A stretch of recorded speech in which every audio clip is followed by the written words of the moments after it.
Hey guys, it's your old pal Alice Cooper. Basically, this is Spooktacular.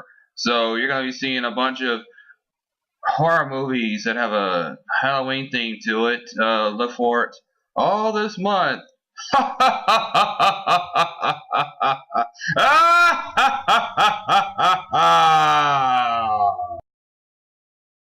Cooper, I'm back for another movie review. This time it is Fright Night Part 2. It is, doesn't really go very far.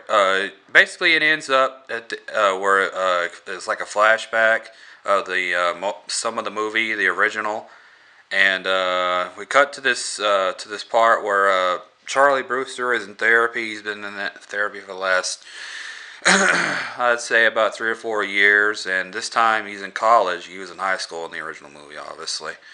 And this movie, he's sitting there with his therapist, and he says that that Jerry Daniels was a cult worshiper, and his imagination triggered defense mechanism in his brain. I had to imagine he's a vampire, and the therapist says, "Well, how do you know this?" Because vampires don't exist. And then Fright Night Part 2 logo comes up, and then boom, here's the beginning of the movie, and we come to he's coming out of therapy, and he said the therapist says that he's made a lot of important steps, and he goes ahead and goes to his girlfriend, who's of course Amy was in the original, but this is a new girl. I think her name is Terry. I think that's her name. I'm not sure about that. But we come to this part where Charlie is in his apartment hallway, and there's this car that pulls up, his limousine, and these people come out, and there's this lady with basically a bunch of her friends, I guess you might say that, and they go ahead and move her in, and she has this really strange look to her. That's Regina. We'll find out. I'll tell you more about her later. And she looks at Charlie, rather seductively, you might say, and she goes into the elevator, and she goes up to her apartment, and Charlie, he's of course interested in, more than attracted to her, and it turns out that that they come to this part where he has to go on this date with his girlfriend to this opera, but before we come to that, I want to go ahead and tell you about this scene where he's basically alone in his apartment, and Regina comes down the hallway, and she says, "I'm looking for a Charlie Cassidy," and she says, and and he says, "I'm afraid." Well, I'm Charlie, but not Charlie Cassidy. And she says, "I'm sorry to bother you. I must have the wrong dormitory." And she asks Charlie, does he have a light?" And he goes, "Yeah, sure." And and they basically have this scene where she basically, hugs him somewhat, and I don't know. She basically tries to make out with him, but she doesn't take it that far. Because Charlie is really attracted to her. I mean, big time. Because she's pretty. At first, before he does that, he has a scene where one, there are no vampires. Two, that was incredibly rude, and three, there are no vampires. And then finally, he opens up his door to let Regina in. Which is kind of cool because he has to tidy up his room first, and then basically she basically kind of cuts him on the neck with her tooth, and has a little bit of blood, Charlie's blood on her on her tooth, and she bamps out on him basically, and it turns out it was just a dream. And Charlie wakes up, and much later on, he has to go on a date. He finds out that he's late for the date, and he has to get dressed, and he has to go to the opera to be with his girlfriend, and he decides to go ahead and ditch her for this party in Peter Vincent's apartment complex. And he has this reunion, a touching reunion for about 5 or 10 minutes with Peter. And there's this party upstairs that Charlie's best friend is attending, and there's these 3 people there, including Regina, that makes out with the guy, and they bite him, and freaking Charlie is like, oh God, it's happening again. And then he goes to Peter's apartment, and he tells Peter that it's happening again. And of course he has trouble believing this, because he can't just go marching into his neighbor's apartment and accusing them of being vampires. And he says he lives there. So, and then he has trouble believing him at first, but eventually there's a scene where Regina is pretending to be a vampire, and it turns out she's a performance artist. And Peter pulls out this mirror, and she doesn't cast a reflection in the mirror. So there you go, she's a vampire. And Peter is surprised by this. This is, of course, where Charlie discovers his friend inside the room, and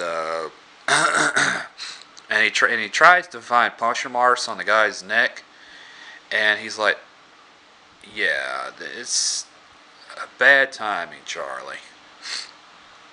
And then he doesn't find any bite marks, and so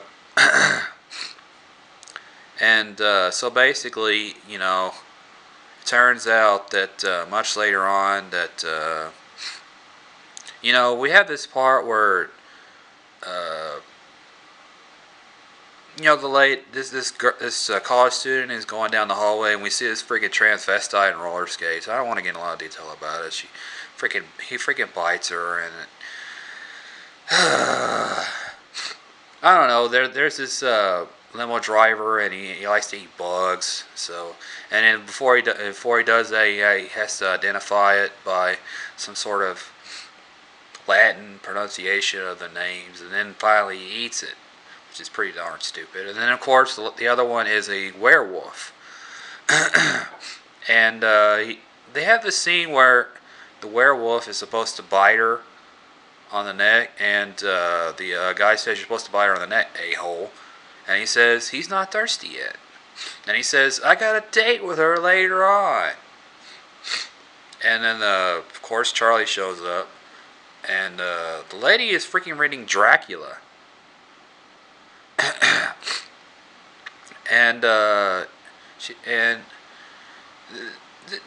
I'm gonna go ahead and tell you about the scene where Charlie is bowling after the therapist recommends it, and he says this is actually quite relaxing.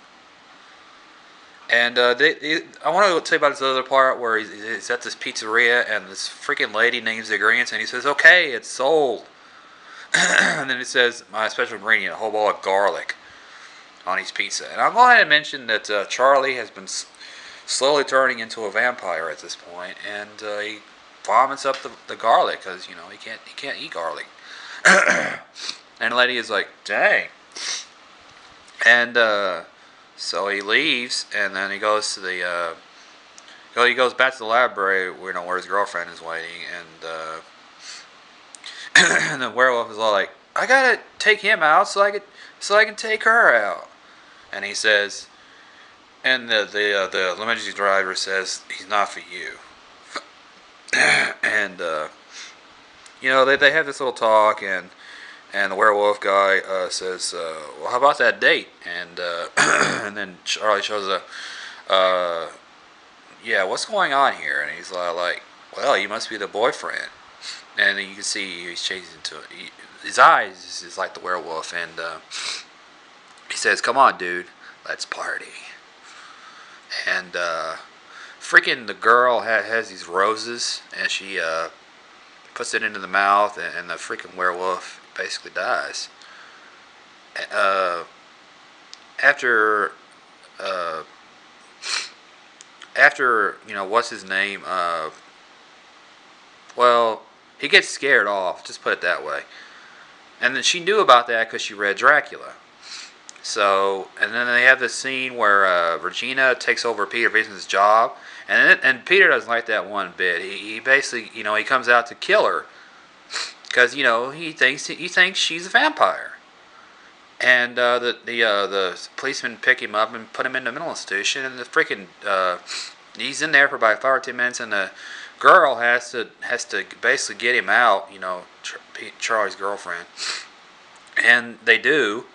And they come to this part where she's with the therapist, which is like her mentor, inside of the car, and the freaking mentor is a freaking vampire, and she ends up having to stake him, and he ends up. She doesn't actually do it right, and he ends up having to stake himself, and he's all like, "You didn't quite push hard enough," and then he has to do it himself, and he's all like, "I did it," and then he dies. And then they have this part where the bad guys, except for Regina, are bowling. And they have this decapitated heads for bowling ball, which is kind of cool. And they have this song, Will Spigot, I'm Wait Till the Midnight Hour, which is kind of cool, playing. And they have fun. And because they can't get involved in this thing, because, Regina has to basically do it herself. And they have this scene where Charlie, has been abducted, and she says that you're going to live forever. As forever, I'm going to torture you. And she has this Peter concocts this plan to go ahead and go to the church to get some supplies, including a cross, some holy water, and a robe. And he says, "I'm just borrowing this." When evidently he's talking to somebody, I don't know. And they have this climactic scene where it's the third act already, and Charlie is confronted with the girlfriend, and they try to make him buy his girlfriend, and he has the robe, and he puts it on the transvestite instead, and he melts, and he dies, and they freaking kill the werewolf, and the other limousine driver, and which brings it down to Regina. And she says that before this, I'm going to go ahead and mention that there's a scene where she talks to Peter Vincent in the hallway, and she says, "Your punishment must be worse than Charlie's. Your punishment won't be as severe as Charlie's. You're a coward, aren't you, Peter? This is about blood, very precious blood. Jerry Dandridge was 1,000 years old when you spilled his blood." And it turns out that Regina is freaking Jerry's sister. Duh. And so basically we come to the climax of the story where Regina's coffin is basically down an elevator shaft, and Peter desecrates the coffin, and so Regina is forced to stay out of the coffin. And she's really pissed off by this, and Charlie and Vincent Peter Vincent go ahead and basically kill her, and basically we come to the ending of the story where Charlie and his girlfriend are on the lawn, and they decide that they make out for a little bit, and that she says that it takes practice, and he says, "Playing the banjo? No, making babies." And then this theme music comes up, and the end credits start to roll, and then before that the screen fades to black, and then, well, basically, Fright Night is a terrible movie, so. Fright Night Part 2 is a failure movie, and it is, of course, a flaming bag of dog crap. Fright Night Part 2 is a terrible movie, like I said. It's okay if you want to enjoy it for Halloween. You know, it has its moments. There's a few scary parts in it. So this review is a little bit longer than I wanted it to be, so I'm going to go ahead and wrap it up. Go ahead and hit subscribe. Hit thumbs up to support the channel. Share and like, of course. Watch some more videos. Leave a comment below. And thank you for watching, and I'll see you next time.